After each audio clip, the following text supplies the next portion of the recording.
வரவு செலவு திட்டத்தின் 2ஆம் வாசிப்பு மீதான விவாதத்தில் நேற்று வெளியிடப்பட்ட சில கருத்துக்கள் அடுத்து.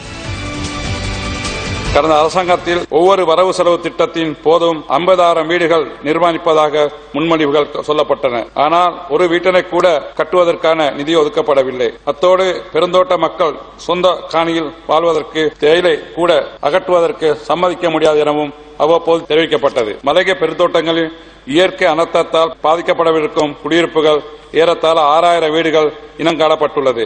இவற்றினை முன்னிலைப்படுத்தி நடைமுறைப்படுத்துவதற்கு அரசாங்கம் பூர்ண ஒத்துழைப்பு வழங்கும் என நம்புகின்றேன். ஏற்கனவே மேல் குடியேறிய குடும்பங்களுக்கு வாழ்வாதார வாய்ப்புகளையும் அடிப்படை தேவைகளையும் வழங்குவதற்கும் நடவடிக்கை எடுத்துள்ளோம். இதற்காக முறையான சுகாதார வசதிகள், சுத்தமான குடிநீர் மற்றும் மின்சாரம் என்பனவற்றுடன் மன்னார் மற்றும் முல்லைத்தீவு மாவட்டங்களில் 20,000 வீடுகளை நிர்மாணிப்போம் என இந்த வரவு செலவு திட்டத்தில் குறிப்பிடப்பட்டுள்ளது. இது மிகவும் வரவேற்கத்தக்க விடயமாகும்.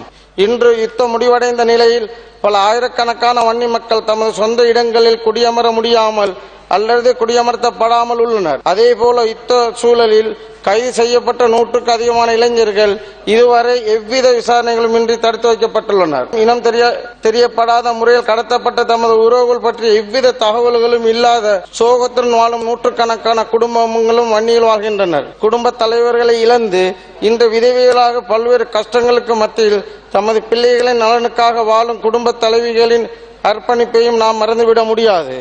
இந்த சோகங்கள் வன்னி மக்களை மாத்திரமல்ல, மனிதாபிமானத்துடன் உண்மையான தேசிய உணர்வுடன் இந்த பிரச்சனையை நோக்கும் அனைவரையும் புண்படுத்தும் விடயங்களாகும். கௌரவ பிரதி சபாநாயகர் அவர்களே, எனவே எமது மக்களின் உண்மையான தேவைகளை இனங்கண்டு அவற்றை முன்னுரிமைப்படுத்தி அவற்றை தீர்க்க உரிய நடவடிக்கை எடுக்கப்பட வேண்டும்.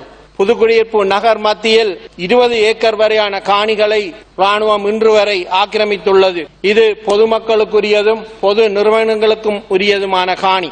முன்னைய அரசு முறையற்ற விதத்தில், நியாயமற்ற விதத்தில் வர்த்தமானி பத்திரிகை மூலம் அந்த ஆக்கிரமிப்பை செய்ய முயன்றது.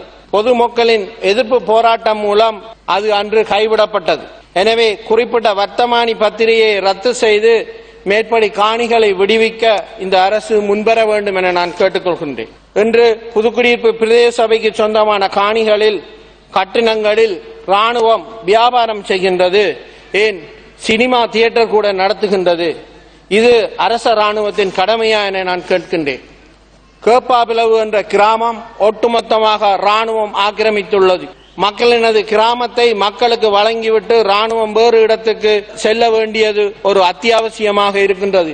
அதேபோல் கொக்லாய் தொடக்கம் நாயாறு வரையான கரவேலைப்பாடுகளை, தமிழ் மக்களினுடைய கரவேலைப்பாடுகள் அபகரிக்கப்பட்டுள்ளன. அங்கு தமிழ் மக்களும் சிங்கள மக்களும் சேர்ந்து தொழில் செய்திருந்தார்கள். இன்று அந்த 10க்கும் மேற்பட்ட அப்பாவி தமிழ் மக்கள், மீனவர்கள் பரம்பரையாக தொழில் செய்த பிரதேசம் அது.